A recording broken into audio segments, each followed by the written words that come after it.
Well, welcome once again to Calaveras Living. You know, as parents, I think we all want our kids to do well in everything really, but especially school. If they're elementary students or high school students, we want them to be well behaved. We want them to work hard on their studies. And of course, we want them to be no trouble to us if possible. But today we're going to talk about a book that's been written by Jim Miller. It's called Parent Power. And it has tips, it has excellent tips for what parents can do to help their young people do well in school and to not be troublesome to either teachers or to the parents. And Jim Miller has been a teacher for some 46 years, so he's seen a lot of students. And Jim, it's good to see you. Thank you, John. It's and nice to be here. You've taught in a number of different settings too, right? Everything from elementary school to juvenile halls to boys group homes to high school to mostly special education classes as well. Is that right? How did that develop that you taught in juvenile halls? Or an opening came up at a juvenile hall in San Mateo County, and it was for an elementary teacher. And in those days, you could put kids in juvenile hall for running away or being truant, which you can't do anymore.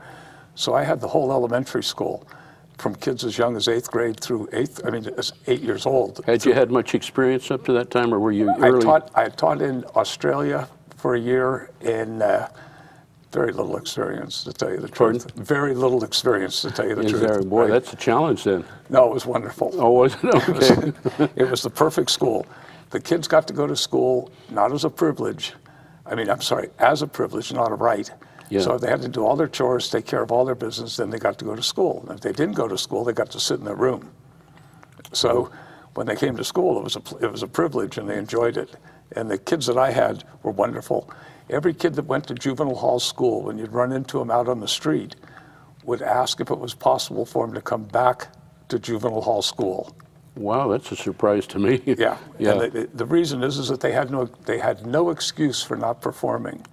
Well, they probably had no discipline at home, or? No discipline at home, a lady was telling me the other day that she drives kids to juvenile halls all the time around the state, and in every conversation she has, every kid eventually says, "No one ever told me no." So very permissive parents. So permissive parents, or no parents, or lack of lack of discipline. But or structure, I guess. Yeah. Perfect. Yeah. But when you get into juvenile hall, it's all structure. Yeah. You know? And the funny thing is that kids like it. Yeah. You know, it's a nice thing. And I had a ball. It was the most fun I ever had teaching in terms of school. The kids in all really your fun. experience, what level did you enjoy teaching the most? High school. High school. High school. High school's the best. I did that for 32 years. I'm still doing it. And, and you're only 29. Yeah, exactly. Yeah, right.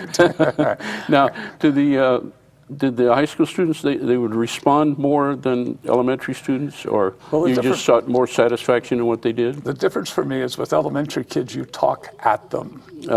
And with high school kids, you can talk with them. Oh, okay. And that's my main difference.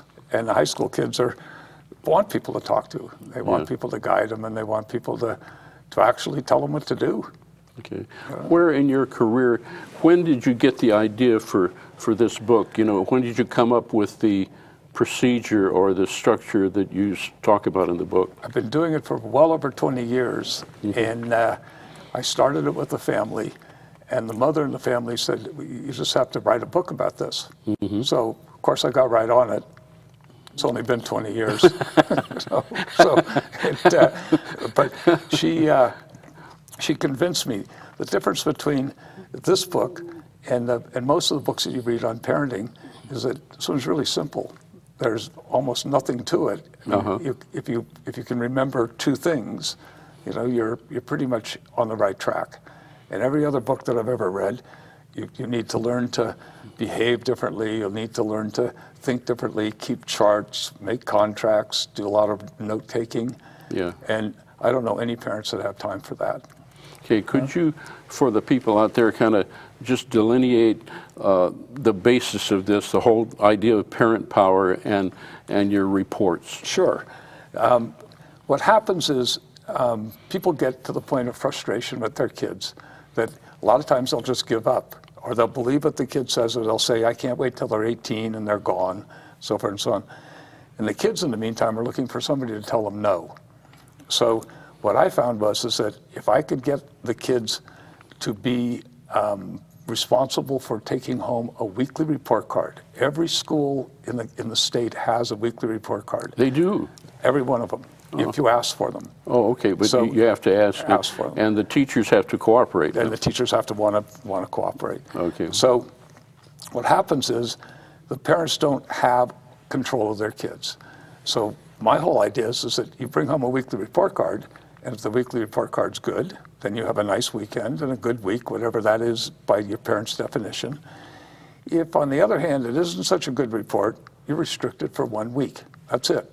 And the 1 week means no electronics, no going out, no anything. And people think that grounding and so forth and so on doesn't work. It does work, because the only thing that kids really control is their time. The only thing they want to control is their time. And most of them get real frustrated real quickly when they can't. And so what happens generally is it takes about 3 weeks before a kid will start bringing home a pretty good report. Now, is this a detailed report or a general report? It's so simple, John. It says, how was your behavior? How was the homework turned in? And how was your effort? Okay. That's it. And then the idea is that it's learning to be responsible. You can check on your kids online all the time. That's a very easy thing to do. I don't know if you've ever gotten an email from somebody that you're kind of going to get around to it later. And so, Yes. you don't do anything A lot with later. it. A lot later. Well, with this, it makes the parent and the kid have contact on Friday. And if you do it right, you get it on Friday, and the week is decided Friday. If you let it slip, the kid knows that you don't mean it. So the one thing the parent has to do with all the other businesses that you have to take care of, all the agendas that we have to run, the one thing you have to remember is on Friday is get the weekly report card. That's the only thing you have to remember. That, and also implementing any restrictions. Restrictions, For right. 1 week only. Do some of the students sometimes forge or fake the reports? Of course. Yeah. I would have. Now, come on. So what you do is, if you really suspect that, I have parents go and talk to the teachers, get the idea of what their initials or their signature looks like, and if they question them, then they contact them. But it doesn't take long for kids to pick up on the right way to do it. There's one story in there about a girl that went from being described as clinically depressed and potentially suicidal to, within 3 weeks, going from that description to being on the honor roll. Wow. And she took her first week note home and got grounded, which was the first time that had ever happened. Same thing the second week. Third week, she came in, slammed the report on the table in front of her mother and said, "Are you satisfied now?" Right? Mom said, "Yep." And that was the beginning of her being on the honor roll for the first time ever. But I guess the key to the success of this is a real consistency on the parents' part. And that is the most difficult thing for parents to be, is consistent. Because you want to be easygoing, you want to be nice to your children, reward them, all that. Absolutely. And then you become the banker, the butler, the chauffeur, and the cook. Yeah. Whereas if you're one who has a high expectation, a funny thing happens, they meet it. And as soon as they meet it, so many things change that other people get amazed. Rooms get cleaned, people become a little nicer, they become a little more considerate, they like their family a little bit more. It's because from what I found, John, is that school is the one area that you have to succeed in to feel okay as a kid. It's the one area. It doesn't matter if you're not successful at school, you're going to be successful at the things people don't want you to be successful at. Yeah. Because every kid is successful. And I would rather them be successful at school. And you see a change in friends, you see a change in behavior. The moment the kid starts feeling comfortable at school and confident about their ability, funny thing happens, they change. But parents, you mentioned being consistent. Parents aren't consistent. I'm not even consistent. I had to ground my daughter off electronics one week, and there was something on the news, and she walked in the room, and I said, "Oh, come here and take a look at this." And she said, "I'm grounded from that, don't you remember?" and I, of course, had to say, "Of course, I was just testing you." Yeah. And, but the rule was a rule, and she was going to obey it. And the thing that happens is, what I see with kids is that they want rules. When I'd have the kids bring the report card back on Monday, if it wasn't signed by the parents, they got a week's worth of lunch detentions with me. Oh, okay. Which, as funny as can be, that was some of the most productive times I ever had with kids. Okay, so that has to be signed both by the parents and the teacher. And then brought back to me, Okay. or brought back to the school if it's Brought back done to the the school. school. But what it does is it gives kids an instant feedback or a weekly feedback of where they are. I don't know if you ever did this, but I did it every report card period. I'll do better next time. Yeah, Which was my saying. I don't know if I did that or not. I did. Actually, I was lucky in school. I found school really easy.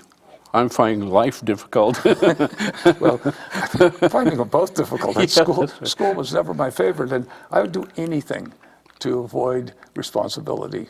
Yeah. And that's why I like working with kids who are trying to avoid responsibility. Well, you kind of point out in here that kids, young people, are kind of on their own agenda, whereas the parents are a different agenda. There's things with agendas that I like. Is kids have one agenda, getting their own way. Yeah. You can't count the number of agendas you have to deal with every day. Yeah. And one against many, it's real easy to wear down the many and to get the many to give in, So the trick is that you control that one agenda through time. And when parents are so split and divided with all the things that they have to do, it's too easy to give in. I had a young girl that was grounded the first day of summer. And at 2 o'clock that afternoon, her mother walked by her room and said, "What are you doing inside on such a nice day?" Oh, gee. She had forgotten already. So the moment kids know that you don't mean it, then they'll work you. They'll work their agenda. Parents get worn down, huh? I guess. Absolutely. It's the easiest thing in the world to do, to get worn down. I mean, these guys are relentless, and Well, they have more energy and more youth exactly, and everything. And if they're, what I find with the agenda thing is that if you can put that one thing on your agenda of getting the note on Friday, it takes care of everything else. That's really the only thing you have to remember.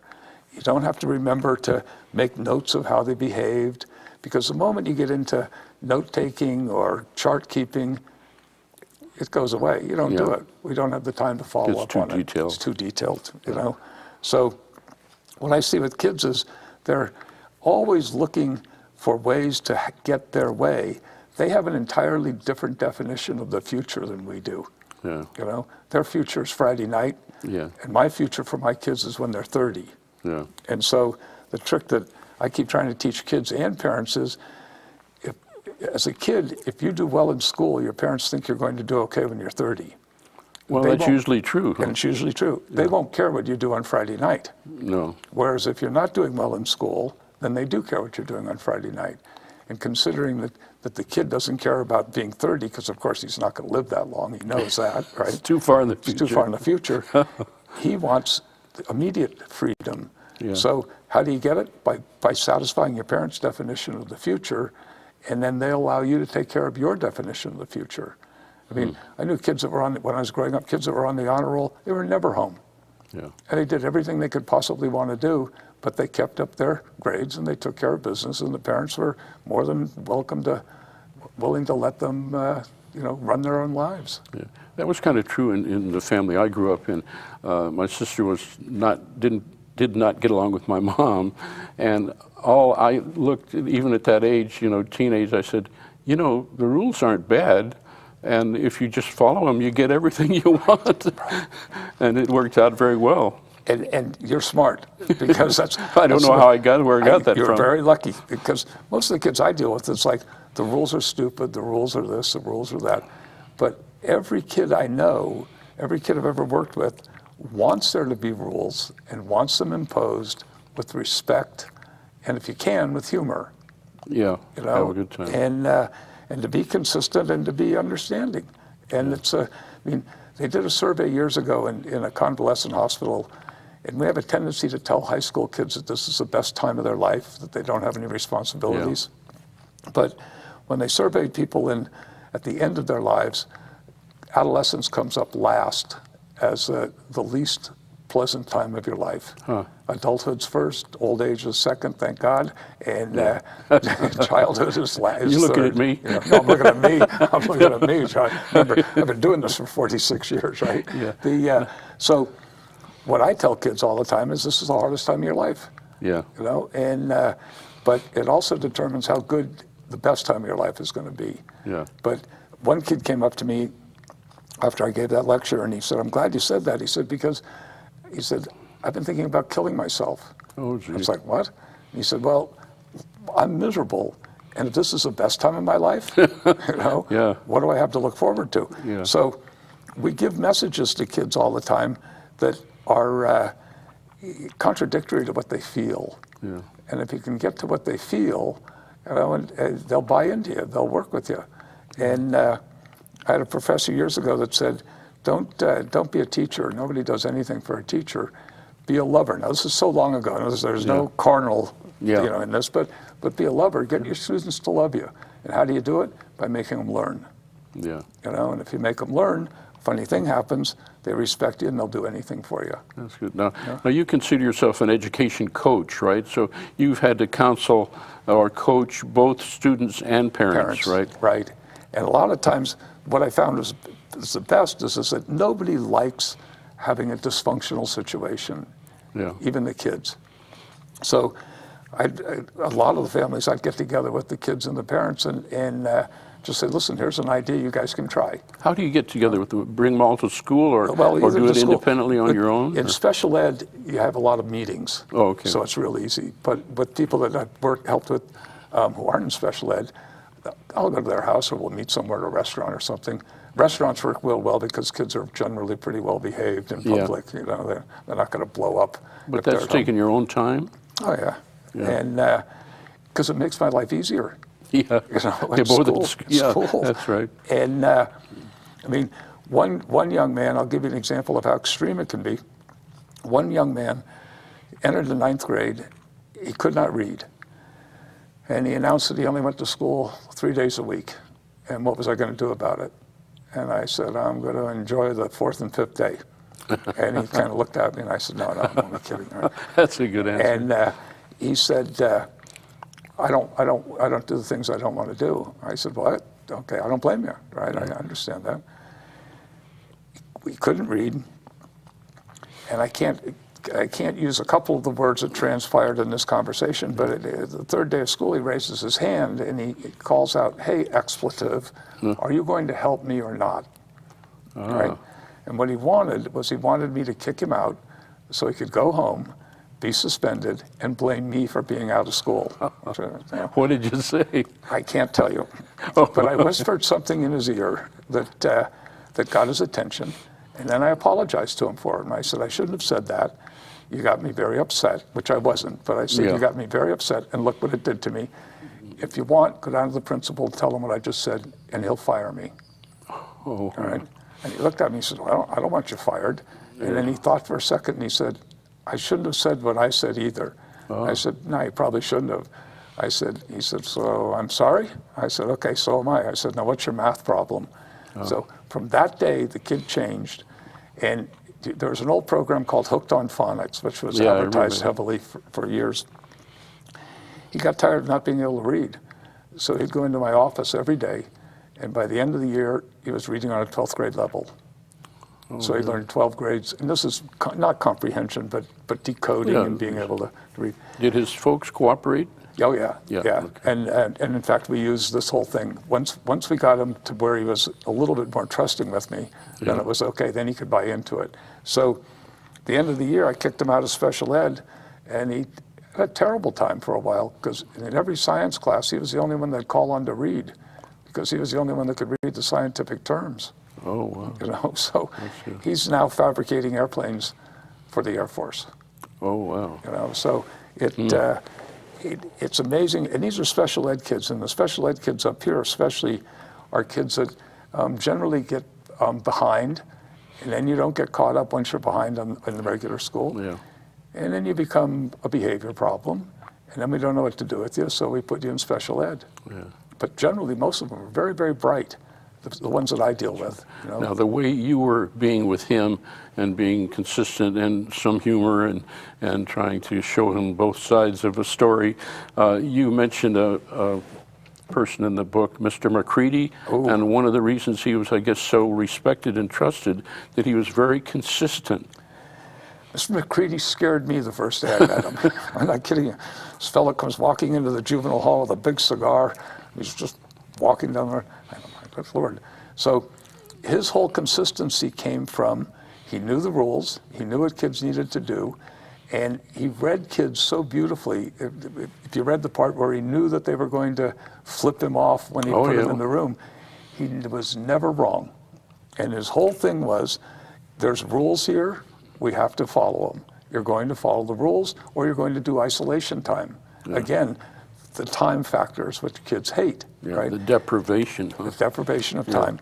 So when he was on staff, the place ran beautifully, and the kids were comfortable, everybody got along, and I think I mentioned there that if you were really exceptionally good, he was the best ping pong player you ever met in your life. He'd teach you a few tricks, right? Every kid you'd meet on the street, and they all hated him, by the way. Yeah. They all absolutely hated the guy. They did. They said they did. Yeah. But when you'd meet those kids on the street, they'd all ask about him and then tell you to say hello to him. You know? That's good. So to me, we keep running into we take the wrong approach to things. We try to be considerate and overly indulgent with our kids, and our kids are looking for heroes. Yeah. You know, to me at least they are. They're looking for people to look up to, who make them better. Well, they're actually looking for the title of the parent power, the power that the person exerts as a parent. And when they do, a funny thing happens with the parents. They start to have fun. Yeah. You know, that's the part. part. You see a response. You see a response, and all of a sudden, plus there's a little bit of more than just seeing a response. It's kind of like, ooh, I'm powerful. Yeah, that's right. It's like, that worked. I am the boss. I am the boss. And being the boss is a really wonderful feeling when you're the boss and your kids respond in a way. Yeah. They don't have to like you while they're doing it. I mean, the best thing in the world is when you come back to your parents, you're 22, 23 years old, and you come back and you say, sorry, for everything I did when I was younger. Yeah. And thanks. And thanks, right? And that's all you get. That's your total reward. Yeah. But what I keep seeing with kids, with all kids, is that they want somebody to believe in, somebody that they can trust, that's going to keep them on track. And in fact, a kid said to me the other day at the school I'm teaching in now, he said, it's all your fault. I said, what's all my fault? He said, I'm being good. I said, okay, I'll take the blame. You said, I'll take responsibility. I'll take the responsibility. I'll take the blame. Now, you mentioned here, too, that you said concentrate on what, not why. Absolutely. Yeah, and what does that mean? Well, all right, I'll give you an example. A lady came in for a pre-meeting about her child coming into my class, and all she was concerned about was why he behaved the way he did. Yeah. And at the same time, she was very emotionally upset and worried about her child. But everything was, why does he do this? Why is he doing that? Why does this happen? And so forth and so on. And I said, I don't know why. I haven't got a clue why. Yeah. I can give you any answer you want, but it isn't probably going to be right. But I can tell you what we might be able to do. And she actually got indignant. She said, don't you see how much I care? I said, of course I do. I said, would you like some things that we can do? I know what we need to do here. She said, I don't want him in your class. You don't. She said, I don't want him in your class. Oh. You don't understand how much I care. I said, okay, you don't have to. Yeah. But if you pay attention to what, and don't worry about why doesn't matter. The thing with me is it's like, I want to know what I can do to change the situation, what I can do to make it better, and not worry about why. I mean, like the little girl I described who was described as clinically depressed and potentially suicidal, when she sang the national anthem at her own graduation and was given a presidential citation, there was no mention of suicide or clinical depression. All of those had gone away, and all of the reasons why she was those ways had gone away. Yeah. Because we just dealt with what. So what's happening and what can you do about it? And you pay attention, and if you pay attention to everybody, I think I even say in there that pay attention to actors even, pay attention to the way people behave. Yeah. The one thing that I encourage parents to do, which is easy, is become an actor. Yeah, I mean, you mentioned that in the book. There isn't anybody that I know who hasn't looked in the mirror with the bathroom door locked, looked in the mirror, mugged and made faces and thought that they might be a pretty good actor. Yeah. Everybody does that. Yes, you I know? can do that. Everybody does that, right? Yeah. So my thing is like, it's like, okay, do it. Yeah. Be an actor. Yeah. You know, and Act like the boss. Be the act boss. like the boss. And a funny thing happens. You're Yeah. the boss, and then all of a sudden you have fun. And then if you know you're acting, you're not quite so serious.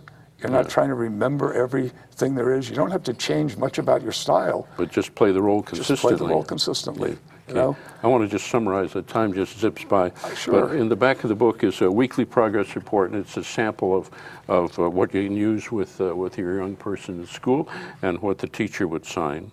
And it's just a lot of tips in here. And just in closing, anything we haven't covered? I mean, the whole thing is the idea of parent power, parents being in control, knowing how to discipline, being consistent.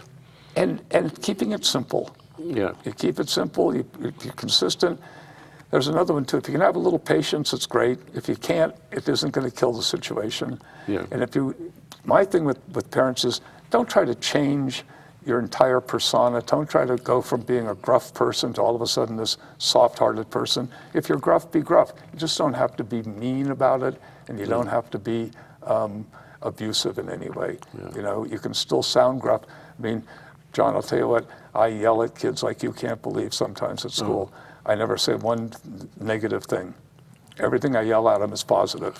So they have no idea what to do with what I'm doing. No. Says you kids are all good. Yeah, Is that what exactly. you say? No, I'll say, somebody as smart as you, how dare you not do well on your test? I can't believe that you're the smartest kid in the class and you're acting like that. They're going, what? What? Yes. You know? So, because we have a tendency to call our kids dumb, Yeah. lazy, stupid, drop that. My whole thing is, you're acting dumb, you're behaving lazy, Yeah. you know? And if you talk about their behavior and not them, they'll listen to you. Okay. Well, Jim, thanks a lot. Thank you. And the name of the book is Parent Power. It says Tips, Tips, by James Miller, M.A., who we know he has his master's.